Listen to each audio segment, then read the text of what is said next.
ഞാൻ സിനിമ സെറ്റിൽ വരുമ്പോഴാണ് ആദ്യമായിട്ട് ലുക്കനെ കാണുന്നത്. പക്ഷെ അതിന് മുന്നേ തന്നെ ആസ് ആൻ ആക്ടർ ഞാൻ ലുക്കന്റെ ഭയങ്കര വലിയ ഫാനായിരുന്നു. അപ്പോ എന്തോ ലുക്കിനോട് തീർച്ചയായിട്ടും അത് വന്ന് പരിചയപ്പെട്ടതിന് ഞാൻ ഭയങ്കര വലിയ ഫാനായിട്ട് പറഞ്ഞിട്ടുണ്ട്. പിന്നെ ആദ്യത്തെ സീൻ ചെയ്യുമ്പോഴാണ് എനിക്ക് ലുക്കുവിന്റെ ശബ്ദമൊന്നും ഞാൻ അല്ലാണ്ട് ഇന്റർവ്യൂലൊന്നും കേട്ടിട്ടില്ല. അപ്പൊ ഇങ്ങനെ സിനിമയിൽ അഭിനയിച്ച ഒരു വ്യക്തി എന്നല്ലാതെ ഇന്റർവ്യൂസ് ഒന്നും കണ്ടിട്ടില്ല, എനിക്ക് സ്വരം അറിയത്തില്ല.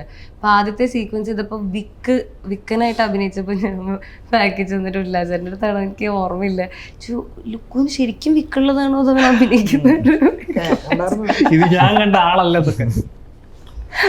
എന്നിട്ട് ഞാൻ അഭിനയിച്ചതാ. അപ്പോൾ ലുക്കുവിനെ അന്ന് എൻ്റെ കൺമുന്നിൽ ഞാൻ നിന്ന് കാണുകയാണ് ആ ഒരു ആക്ടറിന്റെ പെർഫോമൻസ്. ആരും പ്രതീക്ഷിക്കാത്ത രീതിയിലാണ് ഓരോ ക്യാരക്ടേഴ്സിന്റെയും ട്രാജഡികൾ സംഭവിക്കുന്നത്. നമ്മുടെ ഗില്ലാപ്പി, അവന്റെ മരണമല്ലാത്ത ട്രാജഡി. ഉല്ലാസേട്ടാ